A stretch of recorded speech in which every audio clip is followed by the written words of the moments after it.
গ্রহণ করেছিলেন তারা আজ অনেকেই নাই।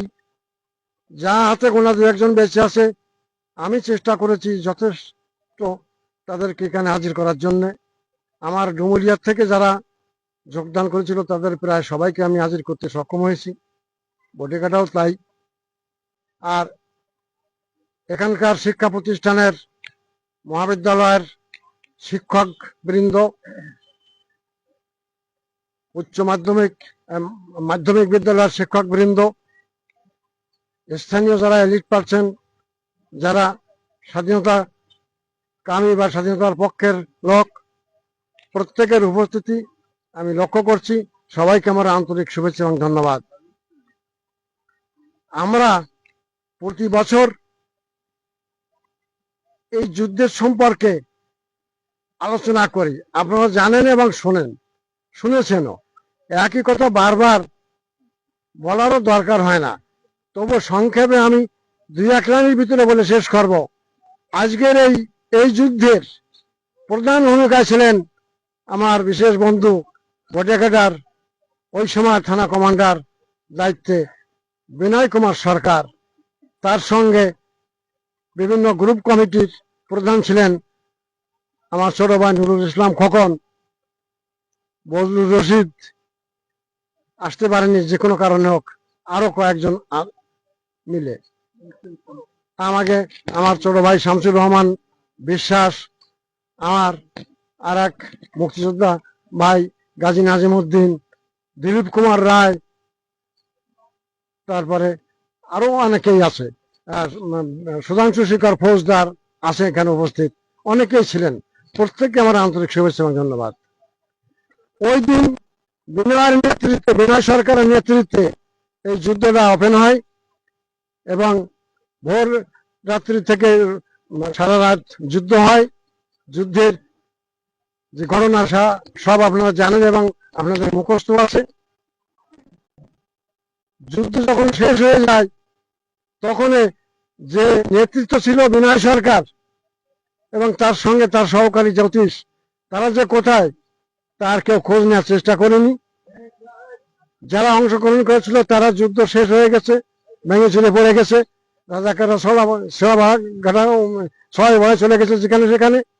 তখন মুক্তিযোদ্ধারা যারা অংশগ্রহণ করেছিল তারা নৌকা যোগে তাদের স্বস্থানে ফিরে যাওয়ার চেষ্টায় ব্যস্ত। কিন্তু যুদ্ধকালীন কমান্ডার যে এখানকার, সে যে আটকে পড়ে গেছে এ আর কেউ খবর রাখেনি। তার আর একজন সহকারী, আমি সেই দিন ইন্ডিয়ার থেকে ভোর রাত্রি এসে উপস্থিত হই চণ্ডীপুরের ক্যাম্পে। তপন নাম করে একটা মুক্তিযোদ্ধা এসে কেন্দ্রীয় বলতে যাই আমার অফিসে যে বারোয়ারের ভয়ঙ্কর যুদ্ধ, বিনয় সরকার আটকে পড়ে গেছে, তাদের রাজাকাররা ঘিরে গুলি করছে ধান মনে, তাকে এক্ষুনি উদ্ধার করতে হবে। আমার মুক্তিযোদ্ধারা তারা তো সব চলে গেছে তেজলতলায়, আপনি শিগগিরই ফোর্স পাঠান। তখন ফসিউর রহমান নান্ন দৌলতপুর বাড়ি, তার নেতৃত্বে আমি 50 জনের একটা বিশাল বাহিনী ভারী অস্ত্রশস্ত্র দিয়ে আমি নৌকো দিয়ে পার করে দিলাম যে তোমরা এক্ষুনি পার হয়ে আগে বিনয় সরকারকে উদ্ধার করো। আমি পরে পরে আসছি। আমি অত্যন্ত অসুস্থ বলেছিলাম, সারা রাত হাঁটা, বর্ডার থেকে বারুইখালী পর্যন্ত হাঁটিয়ে আইছি ওই রাত্রি, গুলি গল্লা বাক্স পেটা সব নিয়ে, খুবই অসুস্থ। আমি পরবর্তীতে আসলাম, সে বিনয় সরকার উদ্ধার হলো।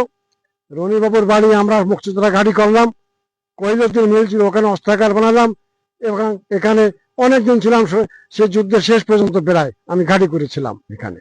এখানকার লোকজনের যারা শরণার্থীরা আসতো তাদের দেখাশোনা করতাম, আর রাজাকাররা কোথায় কিভাবে আসে খুঁজে খুঁজে বের করে তাকে শাস্তির ব্যবস্থা করতাম। এই হচ্ছে সংক্ষেপে ইতিহাস, কিন্তু এর বেশি আর কিছু বলা যাবে না। তো ছোট একটা কথা, অনেক কথা বলতে হয়, অনেক কথা বলার ছিল, কিন্তু শরৎচন্দ্রের সমুদ্রে সাইক্লোনের ভাষায় বলতে হয় যে আজ অনেক কিছু জানিয়াও আমাদেরকে কিছুদিন পণ্ডিত মূর্খ হইয়া রইবার মতো থাকতে হবে। সবাইকে ধন্যবাদ। আজকের অনুষ্ঠানে উপস্থিত প্রশাসনের কর্মকর্তারা এবং পুলিশ বাহিনীর কর্মকর্তা, তাদের প্রতি শুভেচ্ছা, এবং সাথে যারা আমার মুক্তিযোদ্ধা বৃন্দ এখানে উপস্থিত হয়েছেন এবং স্থানীয় জনগণ, প্রত্যেকের প্রতি একাত্তরেরও শুভেচ্ছা। এখানে মানিক ভাই, আমি আর ওই ইয়ে কপচাবো না, মানিক ভাই একটু ভুল করে বলে ফেলেছেন যে বিনয় দ্বারে খোঁজ না করি চলে গেছি, তা না। ওই যুদ্ধে সেকেন্ড ইন কমান্ড ছিল জ্যোতিষ দা, আমি ছিলাম ফার্স্ট অ্যাসল্ট পার্টির কমান্ডার। তো ওই যুদ্ধে ফার্স্ট অ্যাসল্ট পার্টির আক্রমণ, ডেমোলেশন সহ আমার তরফ থেকে হওয়ার পরে আজিজ ছিল বিনায়দার গ্রুপে এবং জ্যোতিষদাও ছিলেন বিনায়দার গ্রুপে। আজিজ খুব দুঃসাহসী ছিল। আজিজ সাহসী না, শুধু দুঃসাহসী। সামনে একটা গোলের ছাবড়া মতন ঘর ছিল কাঠে, ওই ঘরের থেকে দোতলায় ঢুকে ওদেরকে সারেন্ডার করাতে যাওয়ার ইচ্ছা নিজের মতনই পোষণ করে এবং নিজেই বিনায়দা কমান্ডারের কাছে জিজ্ঞাসা না করেই নিজে এই করতে যান। গেলে ওদের গুলিতে আজিজ মারা যায়, আজিজ শহীদ হয় ওদের গুলিতে। এবং এই বিল্ডিং এর পিছনে ছিলেন বিনয়দা আর জ্যোতিষদা। এই অবস্থায় জ্যোতিষদার এই চোখে গুলি লাগে এবং মাথার এই পাশ থেকে বেরিয়ে গেলে বিনয়দা জ্যোতিষদার লাশ নিয়ে কোথায় গুলি লাগিয়েছে শুশ্রূষা করার ইচ্ছা, উনি ধান খেতে নিয়ে চলে যান। এরপরে বেলা উঠে গেলে ওই যুদ্ধে যখন কমান্ডার এবং ডেপুটি কমান্ডার কাউকে না পাচ্ছি, তখন বাধ্য হয়ে আমার ফার্স্ট অ্যাসল্ট পার্টির কমান্ডার হিসাবে যুদ্ধের সেকেন্ড ইন কমান্ডের দায়িত্ব পড়ে যায়। আমি ফোর্স উইথড্র করি। ফোর্স উইথড্র করে দেখি যে বিনয়দা নেই। আবার মানিক ভাইয়ের, এর আগে তপন দা মানিক ভাইয়ের ওখানে যোগাযোগ করলে মানিক ভাই চণ্ডীপুরী থেকে তারা এসে নদীর ওপার অবস্থান করতেছে। আমরা যার পরপরই আবার আমাদের সাথে একসাথে পার হয়ে আবার পুনরায় আক্রমণ করি এবং এসে বারোয়ারি দখল করার পরে বিনয়দাকে তার ছদ্মনাম নাম বদিউজ্জামান বলে ডাক দিলে উনি ধান ক্ষেত থেকে বেরিয়ে আসেন এবং জ্যোতিষ তার লাশ আমরা ওখান থেকে নিয়ে আসি।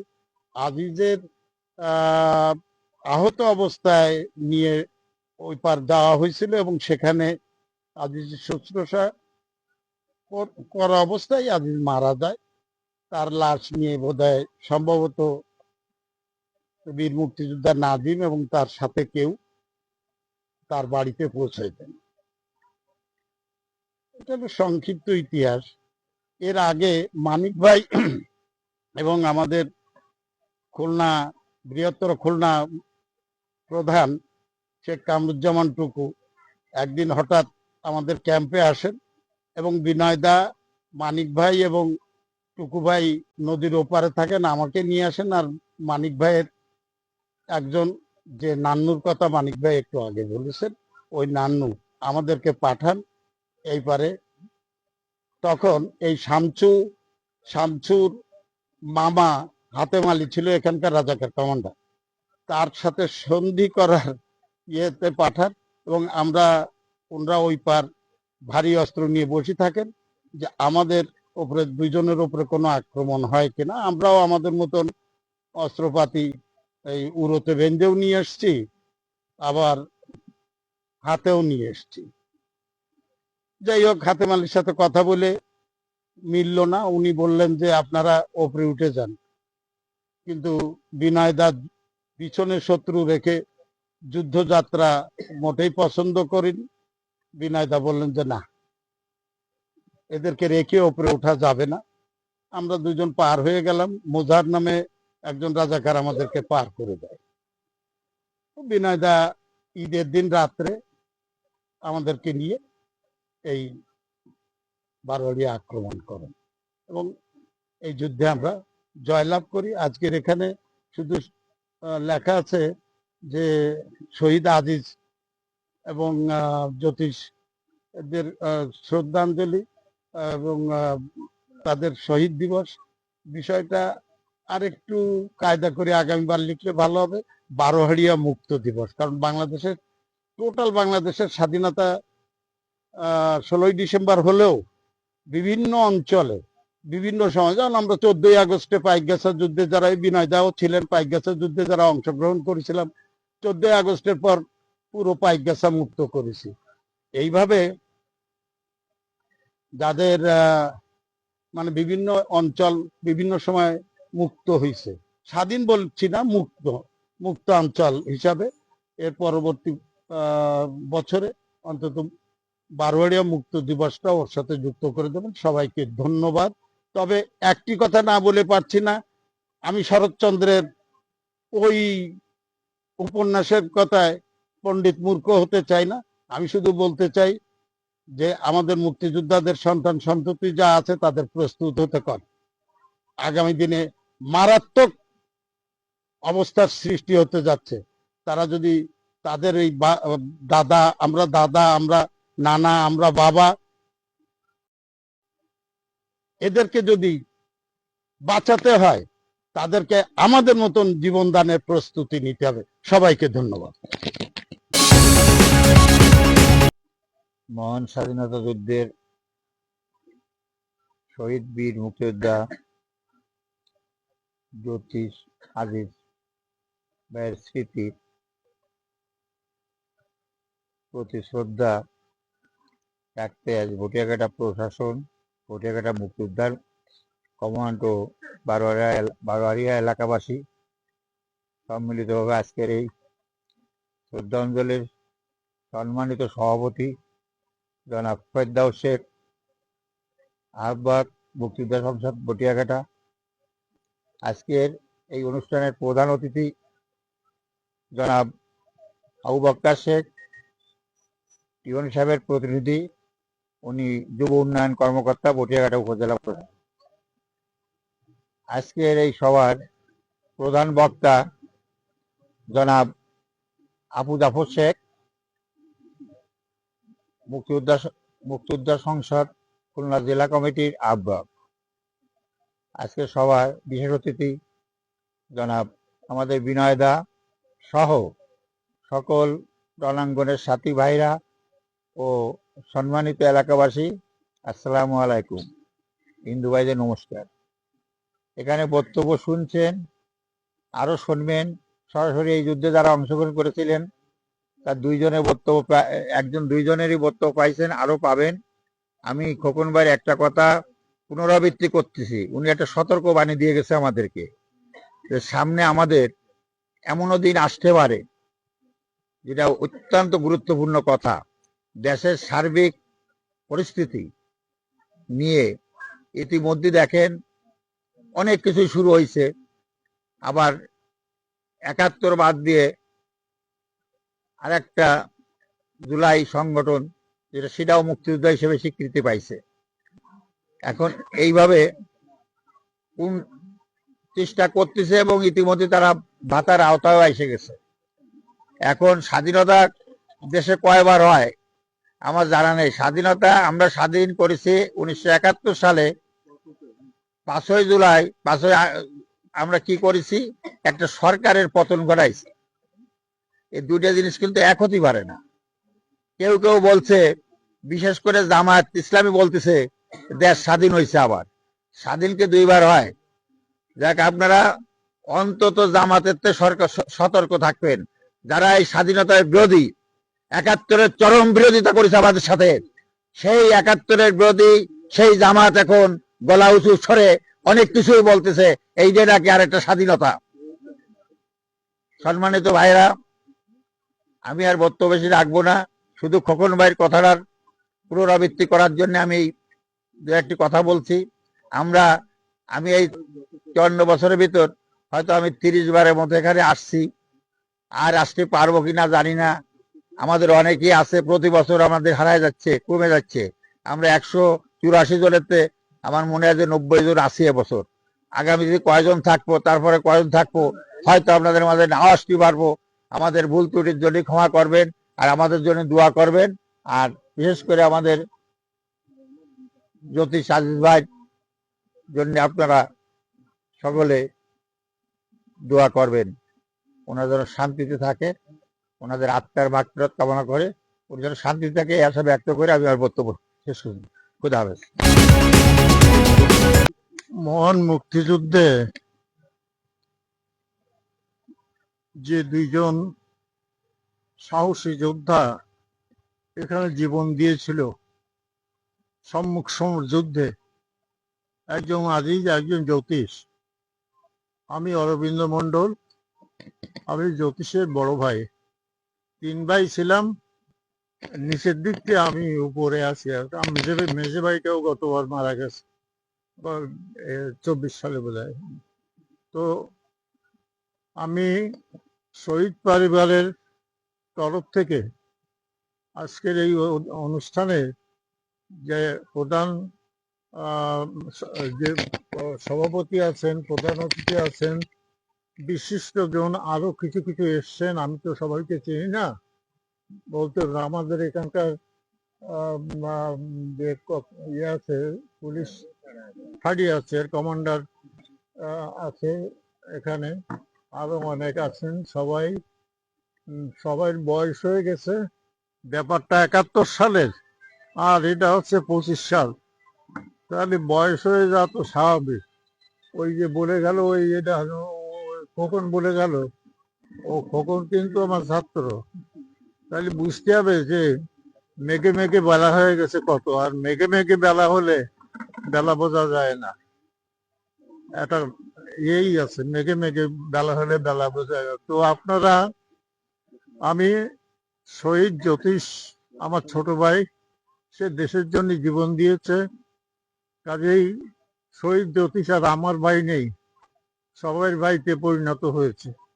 বাংলাদেশের সবাই সম্পত্তি, আমার নেই। তো তার সহযোদ্ধা যারা ছিলেন তাদেরকে আমি অভিনন্দন জানাচ্ছি, কৃতজ্ঞতা জানাচ্ছি। কষ্ট করে আইছেন, থানার থেকে যারা আইছেন, এখানে যুব উন্নয়ন কর্মকর্তা আছেন, তারপরে আমাদের ফেরদৌস সাহেব আছেন, কমান্ডার। খুলনার থেকে আইছেন জাফর সাহেব, আমার খুব নিজের মানুষ। আরো আমার এখানে পরিচয় আছে, বিনয় আছে, বাইডি, সবাই। আর দূর থেকে যে সমস্ত যোদ্ধারা এখানে এসছেন, বয়স্ক, কষ্ট করে বিভিন্ন জায়গা থেকে, আমি শহীদ পরিবারের তরফ থেকে আপনাদেরকে অভিনন্দন জানাচ্ছি, শুভেচ্ছা জানাচ্ছি। আর আপনারা যেহেতু কষ্ট করে এসছেন, সেই জন্য কৃতজ্ঞতা জানাচ্ছি আপনাদের প্রতি, যে কষ্ট করে এসছেন। প্রতি বছরের মতো আমি দেখতে পাচ্ছি যে পর পর এই আয়োজনটা বেশ একটু জোরালো, মোটামুটি একটু জাঁকজমকপূর্ণ হয়ে উঠছে। আমার এই ছাত্র বলে গেছে যে সামনের বার আরো সুন্দর করে করা হবে ইত্যাদি।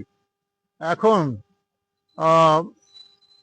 আমি যেহেতু আমার বয়স হয়ে গেছে, কথাবার্তা ঠিক মতো বলতে পারবো না, নিজের নামটাই অনেক সময় মনে থাকে না। এইরকম একটা ব্যাপার, এইরকম একটা বয়সে পৌঁছে গেছে, কানেও কম শুনি, শারীরিক এই দুর্বলতা। তো যারা কষ্ট করে এসছেন তাদের প্রতি আমি কৃতজ্ঞতা জানাচ্ছি। সব জ্যোতিষী সহযোদ্ধা যারা ছিল, এ বাদে যে সমস্ত মুক্তিযোদ্ধা যারা আসছে, তাদের কৃতিত্ব কথা, তাদের জীবন বাজি রেখে যুদ্ধক্ষেত্রে যাওয়ার কথা, এগুলো মনে করলি। আর যুদ্ধের বর্ণনা যা শুনলাম, আমি সে সময় ইন্ডিয়ায় যখন এই ঘটনা ঘটেছে, কাজেই সবার মুখে যে বর্ণনা শুনলাম, এই বর্ণনা শুনতে গেলেই সত্যি মর্মাহত হতে হয়, দুঃখ পেতে হয়। কিন্তু কি করা আছে, দেশের জন্য দিয়েছে, সেজন্যই দুঃখ কিছুটা নিবারিত হয় যে না, সে আর আমাদের ভিতর নেই, দেশের ভিতর ছড়িয়ে পড়েছে। এটাই আমাদের আত্মতৃপ্তি, যে মানে আমরা 3 ভাই ছিলাম, বাবার 3টে ছেলে, একটা ছেলের একটু রক্ত দেওয়া আছে এই মাটিতে। এই এই এই অনুভব নেই। আমার বাবা মা চলে গেছে, আমরাও সেইভাবে চলে আসছি, আমাদের তো কিছু বলার নেই। কারণ জ্যোতিষ আমাদের ভিতর সীমিত নেই, জ্যোতিষ ছড়িয়ে পড়েছে সব জায়গায়। তো আপনাদের আমি অশেষ, আপনাদের এই কষ্ট করে আসার জন্য আমি শহীদ জ্যোতিষের জ্যেষ্ঠ ভ্রাতা, আমি আপনাদের প্রতি কৃতজ্ঞতা জানাচ্ছি, শুভেচ্ছা জানাচ্ছি, আপনাদেরকে অভিনন্দন জানাচ্ছি যে আপনারা আসছেন। এছাড়া অন্য কিছু বলার মতো কিছু নেই, কারণ বর্তমান দেশের যে পরিস্থিতি, তাই এদিক ওদিক বলার কোনো স্কোপ নেই। তাই এদিক ওদিক কিছু বলবো না। শুধু আপনাদের অভিনন্দন দেওয়ার জন্য, কৃতজ্ঞতা প্রকাশ করার জন্য আমি এখানে দাঁড়িয়েছি। পরিবর্তিত পরিস্থিতিতে কি হবে সে আগাম আমরা তো কিছু বলতে পারছি না, কেউ কিছু বলতে পারছি না। কি হবে তার দেখার আশায় যদি আর কিছুদিন থাকে যাই, তাহলে দেখবো আর কি কি পরিবর্তন হতে পারে।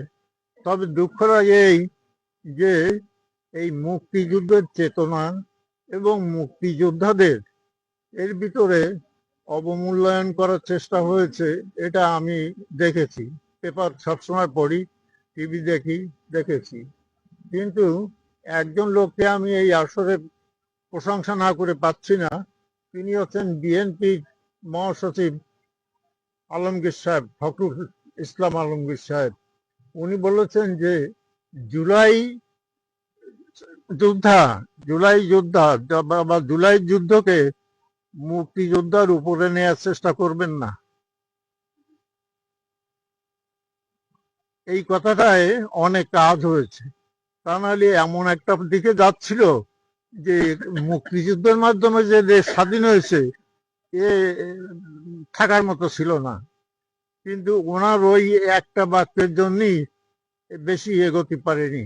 এখন অবশ্য এবারে দেখি যে যারা ওই মুক্তিযোদ্ধা শহীদ হয়েছে, জুলাই যোদ্ধা, এরা যারা শহীদ হয়েছে হয়েছে, এর থেকে এতজন বাদ যাচ্ছে, এতজন বাদ যাচ্ছে, এতজন বাদ যাচ্ছে, এই সমস্ত পেপার আছে, সেগুলো বুয়া এইভাবে বাদ যাচ্ছে। তো যাই হোক, পরিবর্তিত পরিস্থিতির জন্য আমাকে প্রস্তুত থাকতে হবে। তাছাড়া আর কি করা, পরিবেশের সাথে খাপ খায়, অর্থাৎ নিজেদেরকে পরিবেশের সাথে অভিযোজিত করতে হবে, ছাড়া তো আর উপায় নেই। আপনাদের আর একবার ধন্যবাদ জানাচ্ছি, কৃতজ্ঞতা জানাচ্ছি, শুভেচ্ছা জানাচ্ছি। আপনারা ভালো থাকুন, আরো দীর্ঘায়ু পান, আমাদের জন্য আমার জন্য দোয়া করবেন। আপনারাও ভালো থাকবেন, ছেলে মেয়ে নিয়ে যে যেখানে আছেন। আস্তে আস্তে আমরা অস্ত্রগামী সূর্যের মতো আমরা ডুবতে যাচ্ছি। তো এ সময় আর বড় বড় কথা বলার কোনো কারণ নেই, এই জন্য আর বড় বড় কথা আর তাছাড়া ব্যক্তিগত জীবনে কখনো রাজনীতি করিনি, তাই রাজনৈতিক কথা বা রাষ্ট্রের কথা কোনো কিছু আমাদের এই সাধারণ লোকের মুখ দিয়ে বলা ঠিক হবে না। আপনাদেরকে অনেক ধন্যবাদ, অনেক ধন্যবাদ, নমস্কার। আজকে 29শে নভেম্বর শহীদ জ্যোতিষ আজিজের স্মরণে আমরা এখানে শ্রদ্ধা জানাতে আসি। প্রতি বছরের ন্যায় এবারও আসছি আমরা। আজকের এই শহীদকে শ্রদ্ধা জানাতে আসার আজকের যে আমাদের ছিল, আমাদের নির্বাহী কর্মকর্তা উনি আসতে চাইছিলেন এবং ওসি সাহেবও আসতে চাইছিলেন। দুঃখের বিষয় ওনারা আজকে এখানে আসতে পারেননি। আপনারা জানেন যে সরকারিভাবে আগামীতে নির্বাচন, এই জন্যই হঠাৎ করে সবার বদলি হচ্ছে। কিন্তু ওনার খুব আগ্রহ ছিল, উনি আসতে না পারার জন্যই আজকে এখানে আমাদের কাছে প্রধান অতিথি হিসাবে আমাদের যুব উন্নয়ন কর্মকর্তা আসছেন। তাকে এখানে উনি পাঠাইছেন, মানে ওনারই প্রতিনিধি হিসাবে আজকে উনি আমাদের মাঝে উপস্থিত হয়েছেন। এখানে উপস্থিত আছেন আবু জাফর সাহেব, যিনি আজকে খুলনা জেলার আহ্বায়ক হিসাবে আছেন। তারপরে আমাদের আজকে এখানে সভাপতিত্ব করছেন ফেরদৌস সাহেব, উনি বুটাঘাটা উপজেলার আহ্বায়ক হিসাবে সভাপতিত্ব করছেন। এবং আপনারা মুক্তিযোদ্ধা ভাইয়েরা এবং এত অঞ্চলের যারা দলীয় বা সাধারণ জনগণ এখানে উপস্থিত আছেন, এবং থানার থেকে ওসি সাহেব আসতে পারেনি বলে এখানকার যিনি দায়িত্বে আছেন বারোয়ারিয়া ক্যাম্পের, ওনাকে বলেছেন, উনিও এখানে আমাদের মাঝে উপস্থিত হয়েছেন। আজকের এই উপস্থিতিটা আসলে আমরা আন্তরিকভাবে সবাইকে শুভেচ্ছা অভিনন্দন জানাচ্ছি। আপনারা যারা উপস্থিত হয়েছেন, অনেক মানে এত অঞ্চলের লোকজন, সাংবাদিক বৃন্দ, সবাইকে আমার আন্তরিক শুভেচ্ছা অভিনন্দন। আজকে 29শে নভেম্বর আমরা এখানে যে যুদ্ধটা করেছিলাম, 28শে নভেম্বরই আমরা আসে আক্রমণটা করি, কিন্তু যখন গুলি লাগে আজিজের, তখন কিন্তু 12টার পরে দেয়, আর ভোরবেলায় লাগে হচ্ছে জ্যোতিষের, যার জন্য আমরা এই 29শে নভেম্বরটাই দিন হিসেবে করেছি।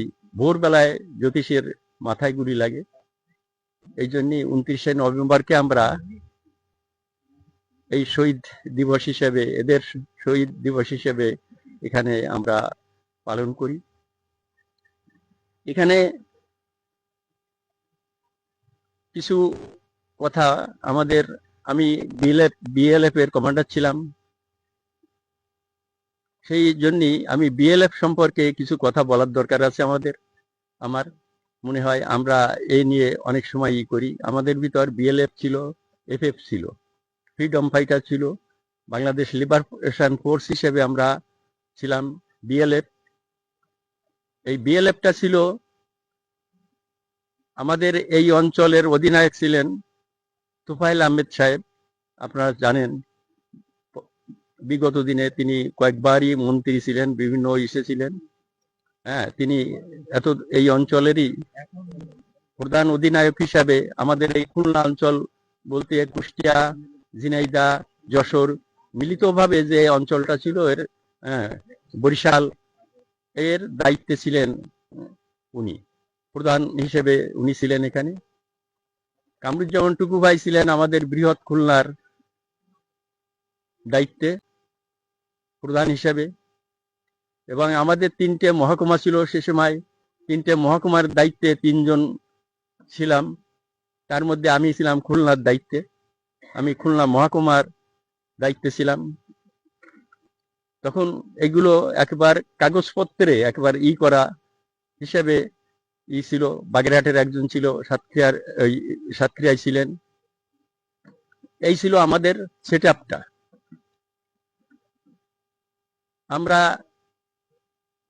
প্রথম দিকে আমাদের নির্দেশ ছিল এখানে সরাসরি কোনো যুদ্ধে অংশগ্রহণ না করার কথা ছিল, কিন্তু দেশের পরিবেশ পরিস্থিতি একটা পর্যায়ে আসার পরে আমাদেরকে বলা হলো যে না, এখন সরাসরি যুদ্ধে নামতে হবে এবং এফএফ এর সঙ্গে সংযুক্ত হয়ে একসঙ্গে আমাদের যুদ্ধ করতে হবে।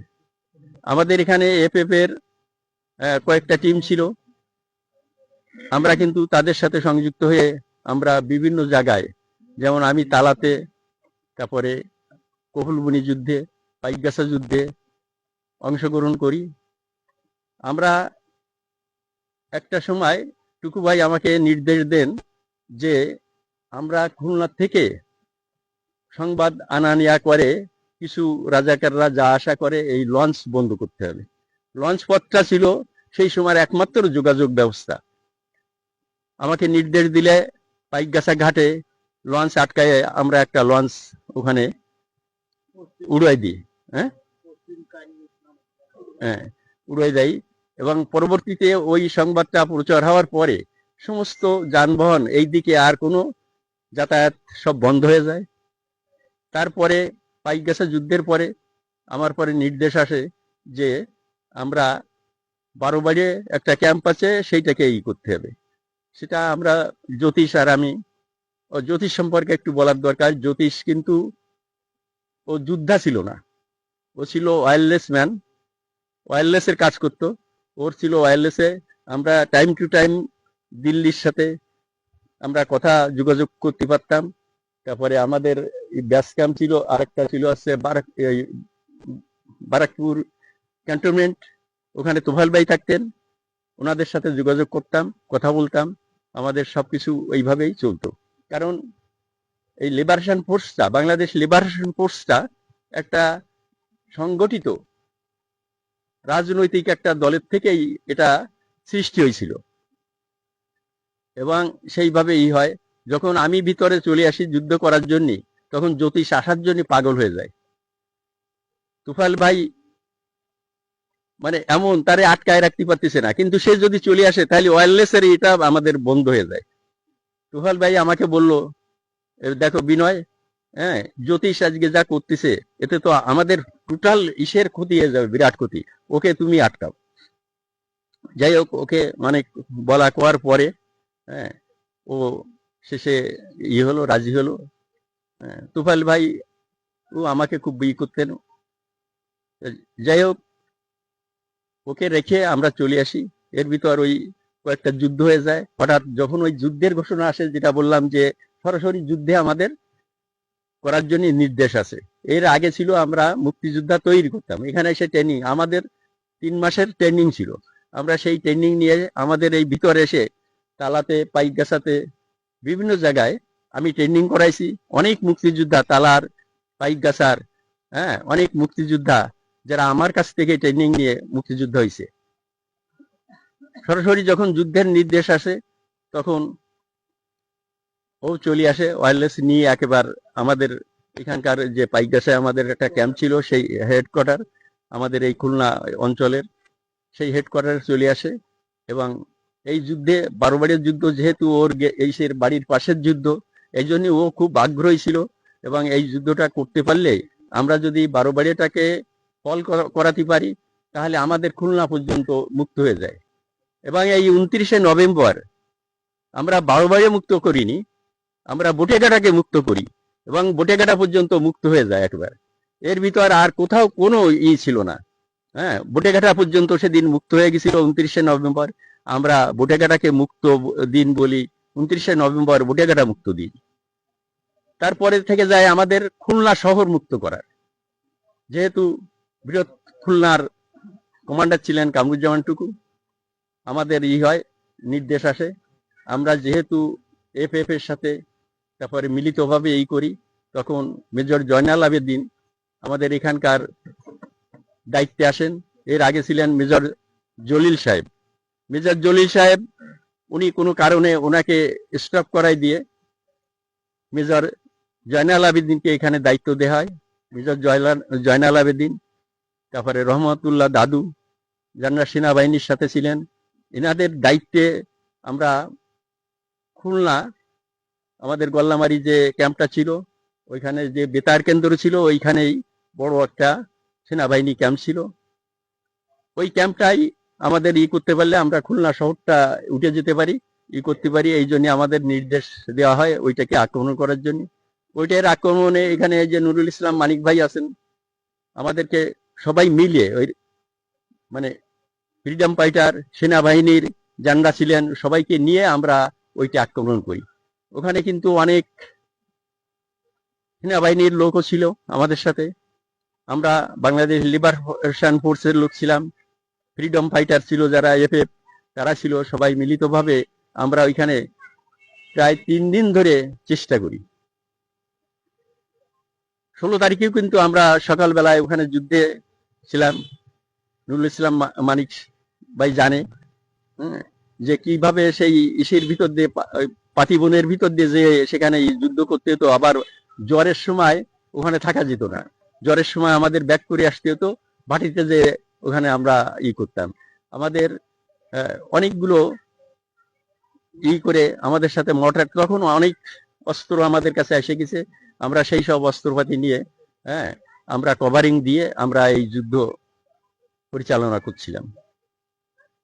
তো যাই হোক, এই যুদ্ধের কথা আপনারা অনেকেই শুনেছেন, অনেক কিছু জানেন এ পর্যন্ত অনেকবার। তবে জ্যোতিষের গুলি, জ্যোতিষ আর আমি যখন সবাইকে দেখি যে চলে গেছে এখান থেকে, জ্যোতিষ আর আমরাও ফিরে যাচ্ছিলাম, তখন ভোর হয়ে যায়, আমরা ফিরে যাচ্ছিলাম, কিন্তু তখন দেখা যাচ্ছিল তারা দেখতে পেয়ে রাজাকাররা আমাদের দিকে গুলি ছোড়ে, যে গুলিটা আজিজের মাথায় লাগে, চোখে না, মাথায় লেগে চোখ দিয়ে বেরিয়ে যায়। ওই জ্যোতিষীর এই মাথায় লাগে। তার আগে আজিজকে আমি ক্যাম্পে পাঠাই দিছিলাম। যাই হোক, ও পড়ে যায় সাথে সাথে। তখন আমি ঘুরে দাঁড়ায়, আমি পজিশন নিয়ে ওই অবদার পাশের থেকেই ওদের পরে গুলি ছুটতে থাকি। তখন ওদের গুলিটা বন্ধ হয়ে যায়। বন্ধ হয়ে গেলে আমি জ্যোতিষকে নিয়ে ধান বাগানে যাই।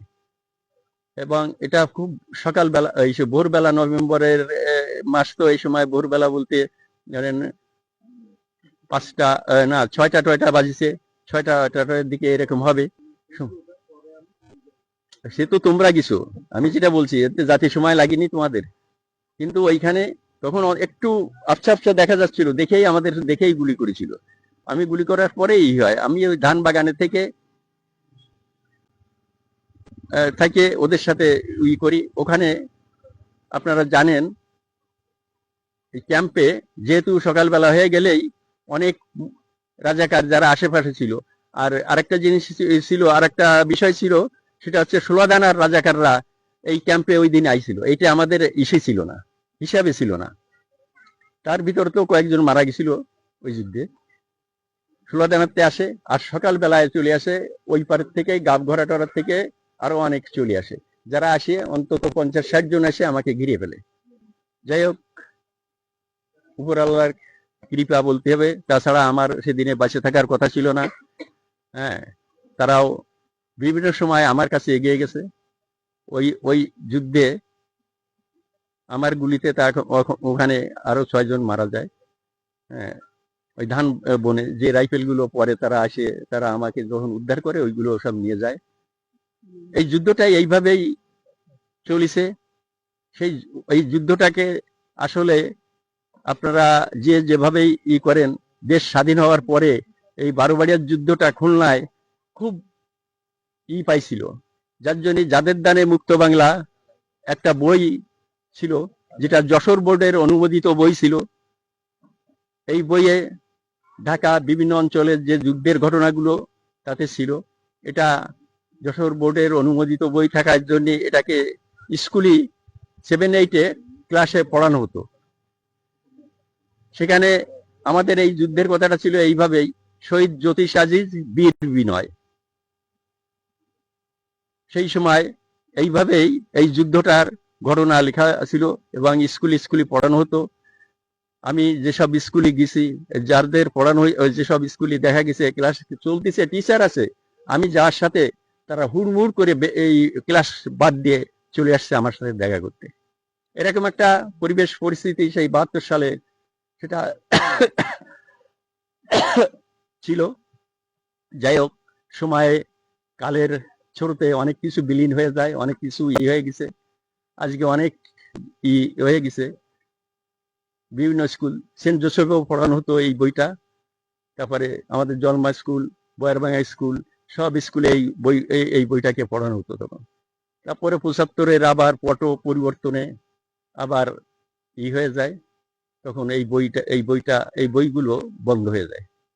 যাই হোক, এইভাবেই এই পর্যন্ত আসছে। আমরা অনেক কিছুই জীবনে ওই সময়টা দেখেছি। আমার বেঁচে থাকার কথা ছিল না, আমি আজকেও আপনাদের সাথে আসতেই পারিছি, সামনে আসতে পারিছি। এর জন্য আপনাদের দোয়া বলবো, এটা আপনাদের দোয়া ছাড়া সম্ভব ছিল না, আপনাদের দোয়া আশীর্বাদ, তাই আসছি। আমার দাদার বয়স আমার থেকে অনেক, আমার এই 81 পা দিছি, তাহলে দাদার বয়স বোধহয় আরো অনেক বেশি। হ্যাঁ, 85-86 যাচ্ছে। হ্যাঁ, যাই হোক, আমি সময় নেব না। আজকে আমাদের জেলার থেকে, তারপরে অন্য অন্য যারা আসছেন প্রশাসন থেকে, হ্যাঁ, তারপরে অনেক নেতারা আছেন, হ্যাঁ, আমাদের কামরুল ভাইটাই আছে, প্রিন্সিপাল সাহেব, স্কুল কলেজ, এখানে একটু স্কুল কলেজের কথা বলা উচিত ছিল, আমার ভুল হয়ে গেছে। আজকে এই যুদ্ধটা এমন মানে এমন অবস্থা সৃষ্টি করেছিল, যার জন্য এখানে শহীদ নাম দিয়েই স্কুল কলেজগুলো সব সৃষ্টি হয়েছে। শুধু বারোবাড়িয়াটা আমার মনে হয় বেশি প্রাধান্য পাইছে, ওই যুদ্ধের ইয়েটাকে ধরেই প্রাধান্য পাইয়ে আজকে বারোবাড়িয়ায় কলেজ হয়েছে, স্কুল হয়েছে, সুন্দর সুন্দর হয়েছে, এসব সম্ভব হয়েছে। কাজেই যুদ্ধটা এইরকমই ছিল। তাই আমার যে বীর মুক্তিযোদ্ধা ভাইয়েরা এখানে উপস্থিত হয়েছেন, আমাদের সাথে অনেকেই ছিলেন, আবার অনেকে হয়তো সাথে থাকতে পারেননি। হ্যাঁ, আমাদের পাশে ছিলেন। আমাদের বটেঘাটার কমান্ডার হিসেবে বিএলএফ এর ছিল মুকুল বিশ্বাস। বিএলএফ এর কমান্ডার ছিল মুকুল বিশ্বাস, সেও পরবর্তীতে মারা যায়। যাই হোক, আমি আর সময় নেব না। আজকে আপনারা উপস্থিত হয়েছেন, এর জন্যই আন্তরিকভাবে আপনাদেরকে শুভেচ্ছা অভিনন্দন জানিয়ে এবং ধন্যবাদ দিয়ে আমি আমার সংক্ষিপ্ত বক্তব্য এখানে শেষ করছি। ধন্যবাদ। বিসমিল্লাহির রহমানির রহিম। আজ 29শে নভেম্বর 2025 আড়ম্বরপূর্ণভাবে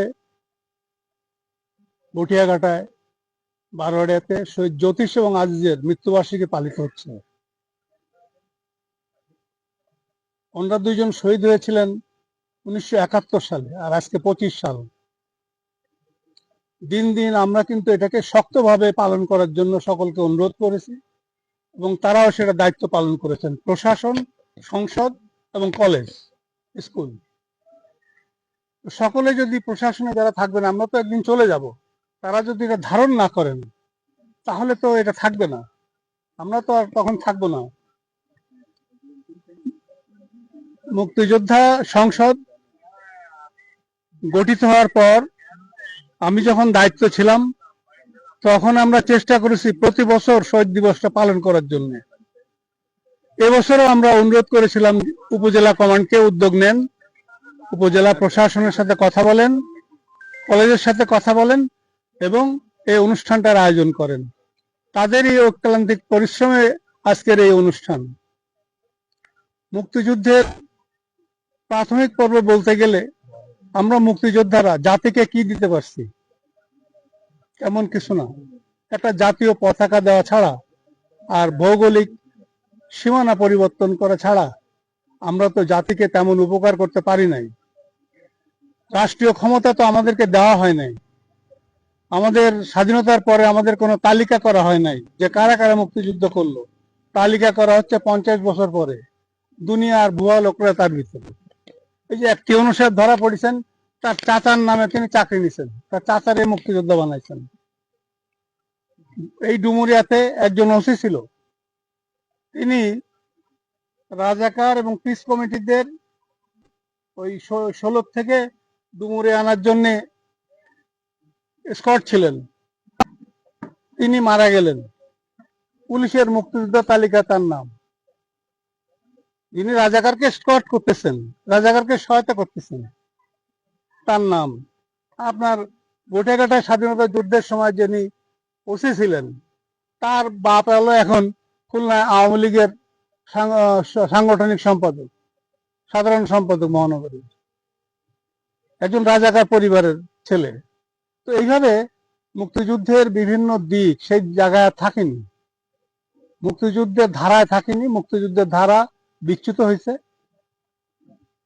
যেহেতু আমরা জাতিকে কিছু দিতে পারিনি, তার জন্য জাতির কাছে আমাদের তেমন চাওয়া পাওয়ার কিছু নাই। আমাদের প্রয়োজন ছিল শেষমেশ আমাদের সম্মানটুকু দেওয়া। যদি জাতি দয়া করে দেয়, আমরা সেই সম্মানটুকু সবাই পাব। আমরা কোনো চুক্তিভিত্তিক যুদ্ধে যাইনি, আমরা কোনো বেতন ভাতা পাইতাম না। যুদ্ধের সময় আমরা না খেয়ে থাকতাম, আমাদের চুল কাটা হতো না, দাড়ি কাটা হতো না, এক কাপড়ে ভিজে কাপড়ে শুকাইতো, আমরা সেইভাবে দিন কাটাতাম। এখন তো ধরেন কত সেনাবাহিনী, নৌবাহিনী, বিমান বাহিনী, তারা তো নিয়মিত একটা ফোর্সের ভিতরে, ডিসিপ্লিন ফোর্সের ভিতরে কাজ করতেছে, কিন্তু আমরা তো ওই সময় ছিলাম ইনডিসিপ্লিন ফোর্স। এবং আমরা বিএলএফ এর যারা ছিলাম, তারা ছিল এক একজন লিডার। এই লিডারদের দায়িত্ব হলো কমান্ডারের কাছে জিজ্ঞাসা করার প্রয়োজন নেই, আপনি অ্যাটাক করবেন এবং চলে আসবেন, ওই জায়গায় বসে যুদ্ধ করবেন না, গুলি করবেন না, অ্যাটাক এন্ড রিট্রিট করবেন। এটা ছিল আমাদের মূল পলিসি। তো আমরা আজকের দিনে এই অনুষ্ঠান পালন করতেছি, আজানও হয়ে গেল। যাই হোক, এই আয়োজনের জন্য আপনাদের সকলকে ধন্যবাদ। আপনারা ভালো থাকুন, সুস্থ থাকুন। নতুন প্রজন্মের যারা আছেন তারা এই মুক্তিযুদ্ধের স্মৃতিকে ধরে সামনে যাবেন। আপনাদের সকলকে ধন্যবাদ। বিসমিল্লাহির রহমানির রহিম। শহীদ বীর মুক্তিযোদ্ধা জ্যোতিষ এবং শহীদ বীর মুক্তিযোদ্ধা আজিজ স্মৃতিসৌধ চত্বরে আয়োজিত তাদের স্মৃতির উদ্দেশ্যে এই আলোচনা সভার সম্মানিত সভাপতি বীর মুক্তিযোদ্ধা জনাব ফেরদৌস শেখ আমাদের মাঝে একটু আগেই বক্তব্য রাখলেন প্রধান বক্তা জনাব মোহাম্মদ আবু জাফর, জেলা মুক্তিযোদ্ধা কমান্ডের আহ্বায়ক। আমাদের মাঝে কিছু সময় পূর্বেই যারা বক্তব্য রাখলেন জনাব নুরুল ইসলাম মানিক, নুরুল ইসলাম খোকন, জিয়াউর রহমান জিকু, অরবিন্দু মণ্ডল যিনি শহীদ জ্যোতিষের বড় ভাই, এবং বিনয় কৃষ্ণ সরকার, এছাড়াও অনেক বীর মুক্তিযোদ্ধারা আমাদের এখানে অনুষ্ঠানে উপস্থিত আছেন। আমাদের কামরুল ইসলাম আমাদের প্রিন্সিপাল মহোদয় আছেন, নাম না জানা অনেক বীর মুক্তিযোদ্ধারা এখানে উপস্থিত আছেন। সকলকে সশ্রদ্ধ সালাম এবং শুভেচ্ছা জানাচ্ছি। এবং আমাদের মাঝে উপস্থিত আছেন বিভিন্ন রাজনৈতিক দলের নেতৃবৃন্দ এবং আমাদের কলম সৈনিক, আমাদের জাতির বিবেক, আমাদের প্রিন্ট এবং ইলেকট্রনিক্স মিডিয়ার সাংবাদিক বৃন্দ, সকলকে সালাম জানাচ্ছি। আসসালামু আলাইকুম। মূলত আজকে এই অনুষ্ঠানে প্রধান অতিথির বক্তব্য আমার দেওয়ার কোনো সুযোগ নাই, কারণ আমি একজন মুক্তিযোদ্ধার সন্তান, একজন বীর মুক্তিযোদ্ধার সন্তান। আমার বাবা একটা ইউনিয়নের কমান্ডের দায়িত্বে ছিলেন বিগত 26 বছর, তিনি মারা গেছেন কিছুদিন আগে। তো সে কারণে বাবার সামনে ছেলে প্রধান অতিথির কোনো বক্তব্য আমি রাখছি না। আমি প্রশাসনের পক্ষ থেকে আসছি, যেহেতু একটি কথা তার পক্ষ থেকে বলছি। আমি যারা বক্তব্য রাখলেন এরা এক একজন জীবন্ত কিংবদন্তি মুক্তিযোদ্ধার। ওনাদের কাছে বর্ণনা শুনে মনে হলো যে ওনারা আমার সামনেই মনে হয় মুক্তিযোদ্ধারা এখনই সংগঠিত হচ্ছে। ওনাদের কাহিনীটা শুনলে অত্যন্ত ভালো লাগলো। আমাদের টাসি অনেকগুলো কথা শুনলাম আজকে এখানে, হৃদয়কে স্পর্শ করে। দাম দিয়ে কিনেছি বাংলা, কারো দানে পাওয়া না। আজকের এই 54 বছর, 53 বছর, 55 বছর পরেও স্বাধীনতা যুদ্ধ নিয়ে আমাদের কথা শুনতে হয়। আজকে প্রধান বক্তা যিনি আবেগে আপ্লুত হয়ে কথা বললেন যে আমরা কিছুই দিতে পারি নাই, আসলে কি এটা তার আবেগের কথা? একটি দেশকে যে কয়টি উপকরণ দিয়ে একটি দেশ বলা চলে, তার মধ্যে একটি স্বাধীন মানচিত্র, এটা ওনারা এনে দিয়েছেন আমাদেরকে। একটি স্বাধীন পতাকা, লাল সূর্য খচিত একটি পতাকা ওনারা আমাদেরকে দিয়েছেন। আমাদের কথা বলার স্বাধীনতা দিয়েছেন। আমরা উর্দু ভাষায় কথা বলার কথা ছিল আমাদের, সেটিও ওনারা একসময় বন্ধ করেছেন এবং বাংলা ভাষায় কথা বলার সুযোগ এনে দিয়েছেন। এবং সেখান থেকে শুরু হয়েছে মূলত মুক্তিযুদ্ধ। সেই মুক্তিযুদ্ধের পরিসমাপ্তি ঘটেছে 71 সালের 16 ডিসেম্বর, যেটা 26শে মার্চ শুরু হয়েছিল। তো এটি আসলে আমাদের বিবেকের জায়গা থেকে আমরা কখনোই বলতে পারবো না যে তাদের কাছ থেকে আমরা কিছু পাইনি। ওনারা এনাদের আবেগেই বলেছেন, ওনাদের আবেগ আছে অনেকটাই, কারণ এখন এই আবেগের জায়গায় অনেকেই বক্তব্য রেখেছেন। তো আমরা ওনাদেরকে শ্রদ্ধা ভরে স্মরণ করব। আমি আজকে যারা জীবিত মুক্তিযোদ্ধা এখানে আছেন, একটি মাত্র সংগঠন বাংলাদেশে আছে যে সংগঠনের লোক শুধুমাত্র কমে, আর পৃথিবীতে সমস্ত সংগঠন, বাংলাদেশের সমস্ত সংগঠনের লোক সংখ্যা বাড়ে। আপনি যে কোনো রাজনৈতিক দলের একটা ঘোষণা দেন যে আমি এই একটা পার্টি করবো, সেখানে কিন্তু আস্তে আস্তে লোক সংখ্যা বাড়বে। একমাত্র মুক্তিযোদ্ধার সংখ্যায় দিনে দিনে কমছে। আমি এখানে বটিয়াঘাটা দীর্ঘদিন চাকরি করি, আগে একবার চাকরি করেছিলাম। সেখানে আমি মুক্তিযোদ্ধার যে অনুষ্ঠানগুলো আমি উপস্থাপনা করি, সঞ্চালনা করি, পরিচালনা করি, এদের সাথে সবসময় থাকি, ডাকলেও থাকি, না ডাকলেও থাকি। তো এই কারণে আমার অনেক জানা, অনেক পরিচিত, অনেক শ্রদ্ধেয় মুক্তিযোদ্ধা বৃন্দ আমাদের মাঝে নাই। তাদের রুহের মাগফিরাত কামনা করি এবং যারা অন্য ধর্মের আছে তাদেরকে আত্মার শান্তি কামনা করি। এবং যারা এখন জীবিত আছে, এই মুক্তিযোদ্ধাদেরকে নিয়ে আমাদের গর্ব হয় যে এখনো আমাদের সামনে একটি জাদুঘর আছে, এখনো আমাদের সামনে একটা চিড়িয়াখানা আছে, মুক্তিযোদ্ধার চিড়িয়াখানা। এই চিড়িয়াখানার 2 সারিতে আমাদের বীর মুক্তিযোদ্ধারা বসে আছেন। এটি আমরা হয়তো আস্তে আস্তে আস্তে কালের পরিক্রমায় আজ থেকে 10 বছর, 20 বছর, 25 বছর, 30 বছর পরে আমরা হয়তো তাদেরকে আর পাবো না। এটি আমাদের ধারণ করতে হবে, লালন করতে হবে। আমরা চাই যে যারা এখানে শিক্ষা প্রতিষ্ঠান আছে, আমি প্রিন্সিপাল মহোদয়কে অনুরোধ জানাবো, আমাদের একটি মাধ্যমিক বিদ্যালয় আছে তাদেরকে অনুরোধ জানাবো যে আমাদের মাঝে মধ্যে আমাদের বীর মুক্তিযোদ্ধা যারা এখানে যুদ্ধকালীন কমান্ডের দায়িত্ব পালন করেছেন, বিশেষ করে এই যুদ্ধে যারা এই 12 যুদ্ধে যারা অংশগ্রহণ করেছেন, তাদের বীর গাথা এদেরকে ক্লাসে নিয়ে শোনাবেন। আমি আপনাদের জ্ঞাতার্থে জানাই, আমি যে স্কুলে পড়াশোনা করেছি, আমি 5 গাঁও বহুমুখী মাধ্যমিক বিদ্যালয় স্কুল, ওই স্কুলের 50 বছর পূর্তি অনুষ্ঠানে আমাদের এই অঞ্চলের যিনি যুদ্ধকালীন কমান্ডার ছিলেন, যারা আপনাদের সবার কথা ভেসে আসছে, আমাদের বাগেরহাটের জেলা পরিষদের চেয়ারম্যান ছিলেন তিনি। তো সেই আমাদের কামরুজ্জামান টুকু, ওনাকে আমরা সেখানে বিশেষ, আমি আহ্বায়ক ছিলাম ওই উদযাপন কমিটির, আমি ওনাকে বিশেষভাবে দাওয়াত দিয়েছিলাম যে সমস্ত ছাত্রদেরকে বীরত্ব গাথা শোনানোর জন্য। আমি ওনাকে সেদিনকে নিতে পেরেছিলাম। উনি গিয়েছিলেন, বক্তব্য রেখেছিলেন। অনেক বাচ্চারা তার বক্তব্য শুনে কাঁদছেন, অনেক মেয়েরা, অনেক অভিভাবকরা কেঁদেছেন এবং তাদের বারবার আকুতি ওনাকে আরো একবার নিয়ে আসেন। তো আমি মনে করি যে আমাদের যারা জীবিত মুক্তিযোদ্ধা আছে তাদেরকে দিয়ে আমাদের ছেলের সন্তানদেরকে, তার ভবিষ্যৎ প্রজন্মকে আমাদের শোনানো দরকার আছে, তাদের ইতিহাসটা জানানো দরকার আছে। যে এই ইতিহাস নিয়ে যে বিতর্ক হচ্ছে, এই বিতর্কটা অবসানের জন্য এই জীবিত মুক্তিযোদ্ধা থেকে আমাদের শিক্ষা প্রতিষ্ঠানে, আমাদের বিভিন্ন অনুষ্ঠানে, আমাদের বিভিন্ন যে জায়গাগুলোতে আমরা বিভিন্ন অনুষ্ঠান করি, সেটাকে একজন দুইজন মুক্তিযোদ্ধা আমরা রাখি এবং তাদের বীরত্ব গাথা যদি আমরা শোনাই, তাহলে ভবিষ্যৎ প্রজন্ম কিন্তু এখান থেকে আরো কিছু জানতে পারবে, শিখতে পারবে। আসলে পরন্ত রোদ্র আমাদের এখন নামাজেরও টাইম হয়ে গেছে, আমরা আমাদের কথা দীর্ঘায়িত করতে চাই না। আমি উপজেলা প্রশাসনের পক্ষ থেকে শুধু একটুই বলতে চাই যে এখানে যারা আসছেন, বীর মুক্তিযোদ্ধারা কথা বললেন, তাদের অনেক মূল্যবান কথা, আমি অভিভূত হয়েছি, আপ্লুত হয়েছি। আমাদের কাছে একটা দেখলাম যে একটা বিষয় আসছে যে সামনে 2টি বাথরুম আছে, কিন্তু এখানে একটা অফিস রুম নাই। এখানে যে মানুষ আসবে, 5জন 10জন মানুষ এসে বসবে, এরকম কোনো বসার ঘর নাই। আমরা যদি পাশে কোনো ঘর করতে পারি, আমি উপজেলা প্রশাসনের এখন আগামীকালকেই, আপনারা সবাই জানেন যে আমি এখানে দীর্ঘদিন আছি এবং দীর্ঘদিন আমি অফিসার্স ক্লাবের সেক্রেটারি দায়িত্ব পালন করি। তো আমি আগামীকালকে এই অনুমোদনকে বিদায় দেবো এবং নূতনজনকে বিকালে আমি আবার বরণ করব। তো সেই বরণের পরেই তার সাথে আমি মুক্তিযুদ্ধ বিষয়, যেহেতু 16 ডিসেম্বরের কে কেন্দ্র করে আমাদের আগামী সপ্তাহে মঙ্গলবার অথবা বুধবার একটা প্রস্তুতিমূলক সভা হবে, সেই বিজয় দিবসের প্রস্তুতিমূলক সভায় আমি তাদের কাছে তুলে ধরবো এইখান জায়গাটার কথা। এবং এখানে যাতে একটা রুম হয়, কমপক্ষে একটা রুমে যেন 20-25 জন 50 জন লোক বসতে পারে, এরকম একটা রুম যদি করতে পারি আমরা, সে ধরনের একটা প্রস্তাবনা আপনাদের পক্ষ থেকে রাখবো ইনশাল্লাহ।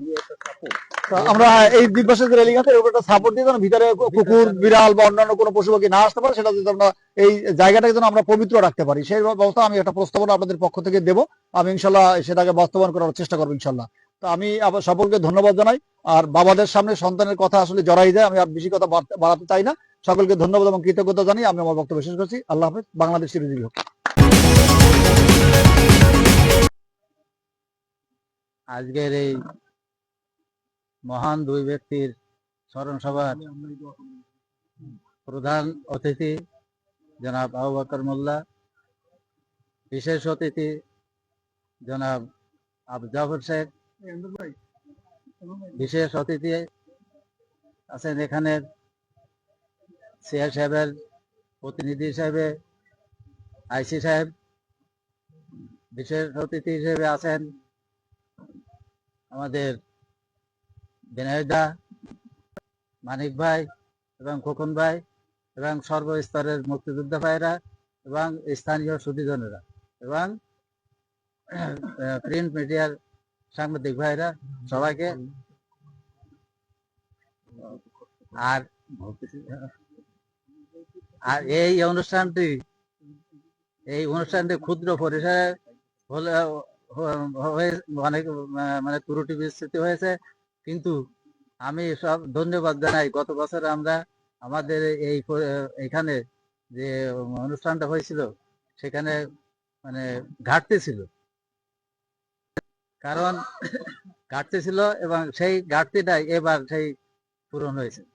কারণ আমরা সেই ওই অনুষ্ঠানটা আমাদের মহানায়ক এই বারোয়ারি যুদ্ধের জনাব বিনয় বাবু এবং খোকন ভাই, মানিক ভাই, এই বিনয় দ্বারে আমরা আনতে পারছিলাম না। কোনো সমস্যা হয়তো হতে পারে বা আমাদের কোনো ভুল ত্রুটি হতে পারে।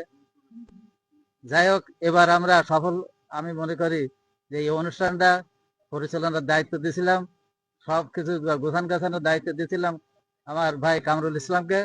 তা সত্যি আপনাদের কথায় বার্তার ভাষণে মোটামুটি যে এই অনুষ্ঠানটা সুন্দর হয়েছে, এটা শুনে আমিও খুশি, আপনারাও খুশি হবেন বলে আমি আশাবাদ ব্যক্ত করি। আজকে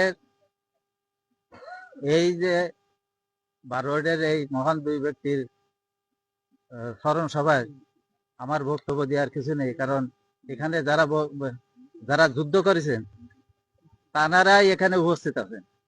যেহেতু তানারা যে সমস্ত বক্তব্য, যে সমস্ত উক্তি করেছেন, সেখানে আমার আর কিছু বলার নেই।